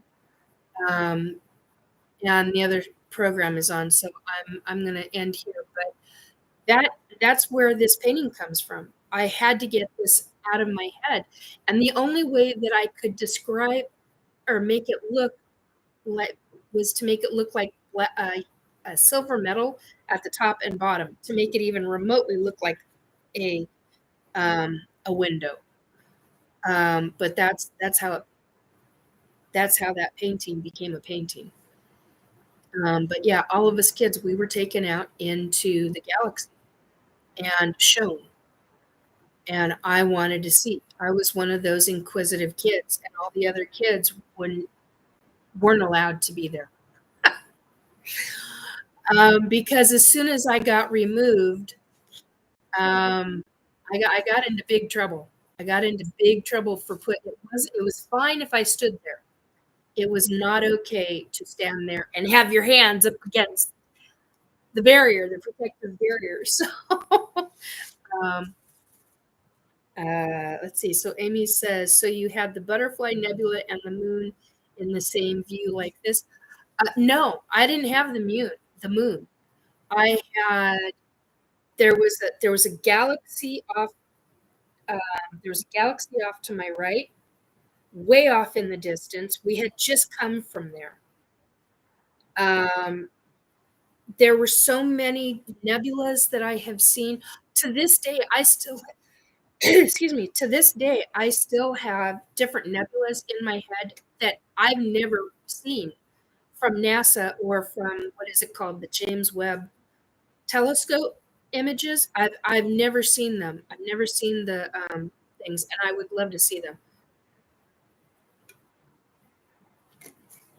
Robert White actually has prints of he's like, well, have you ever seen? We went through. It was because of Robert White and two other individuals. We actually went through a number of the NASA photographs online, and he had printouts. He had printouts. He just printed them from, I don't even remember where. They were free to do that with. I can't remember why or how, but he found them so that they were free to be done. And he made printouts and he posted them in his room. Long time ago. And so he's like, those are everything. And I'm like, yeah, those are the ones that I've seen.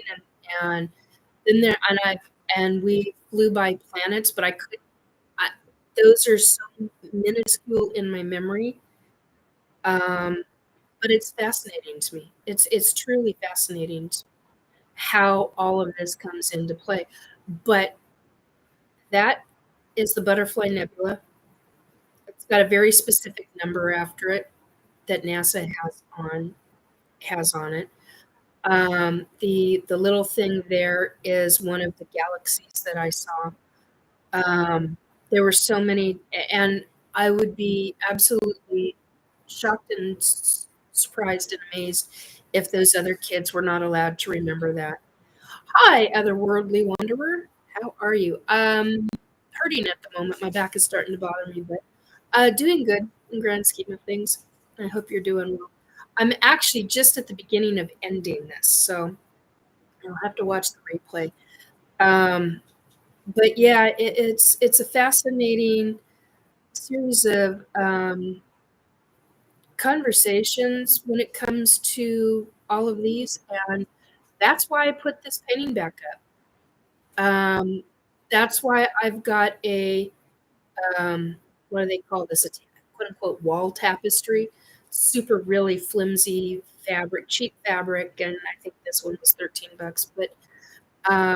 But this was the tapestry was a gift. So, but there's a number of tapestries I want that represent different things to me, and this was one, and it meant a great deal to me. It was given to me for Mother's Day. It's a lot. So let's see if I can do this. So I've seen things real similar to that. Let's see if I can do this without interrupting everything. Oops, no, wrong way. Here we go. There we go. So I've seen things real similar to that, and that's why it means so much to me. And now we go green. Go green. Stay. Okay, so anyway, that's how that painting came. Painting. I'm gonna have a different section. That's how that painting came to be. That's why I love different things regarding space, because they truly are gorgeous. Can't say enough good things about what I've seen in that way, and they truly something very they're treasured memories, very treasured, very loved memories. So, and on that note, that's where I'm going to end it. I did not get to any of the government correlated stuff this time around, but you definitely have a good example of the what I call the Splice N Dice labs, and a good example of how a true ET ship is conscious metal. The inside of it is conscious metal. Yes, government asshats didn't get to that this time around. So, on that note, I'm not sure exactly what we're going to be talking about next week. Next week, I think I've got to do on Tuesday instead of Thursday. I've got a medical appointment on Thursday. So, yeah, I just had something fly on me. Isn't that nice? So, I don't even know what that is. Huh. Let's get you before you try to bite me. Anyway, so, anyway, interesting when some large insect with wings that big tries to land on you. Anyhow, so it's all wadded up right now for the moment. It'll stay alive. Yeah, you're. What about weekend shows? Um, I don't know if I'm going to be able to do weekend shows to be Saturday into Sunday. Uh, Sundays are really, that's a really good question. Sundays are a really difficult day for me. Um, so I'm trying to figure out, Thursday seems to be the best day so far. Uh, so Wednesdays, I am on a show called the S4 Paranormal Bunker. It's live on Spreaker Wednesday nights from 10 p.m. to midnight, but it's labeled as the S4 Bunker on Spreaker.com. So if you want to go look that up, yesterday we were talking about how music interacts with the paranormal in different ways. So we had quite a conversation about that. And next Wednesday we're talking about MK and mind control and things of that nature. So there's a couple of really good videos and things like that that we're going to go through and talk about. So it's also delves into some of the my labs and things like that. So that's going to be a hell of a conversation for next Wednesday for the S4 bunker. But yeah, I don't know. Some Saturdays are going to be. I don't know. Just I have to figure it out. Wednesday nights are not possible. Most Thursday nights are. Um, so and some Tuesday nights might be able to be. Mondays are not a good day for me. So for doing a live broadcast. So we'll get it figured out. But next week I've got it scheduled for Tuesday, and at 7:30, 7:30 to 9, and I will get that the link up for that when I get done here. So on that note, I hope you guys have a very good rest of your week. Take very good care of yourself. Know that if you are an ET abductee, you are not alone. There are those of us who are willing to talk about it. And, keep a journal. Please do yourself a favor and keep a journal of what's going on. It will be easier to put things together a lot faster. So, on that note, take very good care. Thank you for coming to Restore Belief with me. And please hit the like, the subscribe, and the share buttons. I very, very much appreciate it. Bye, guys.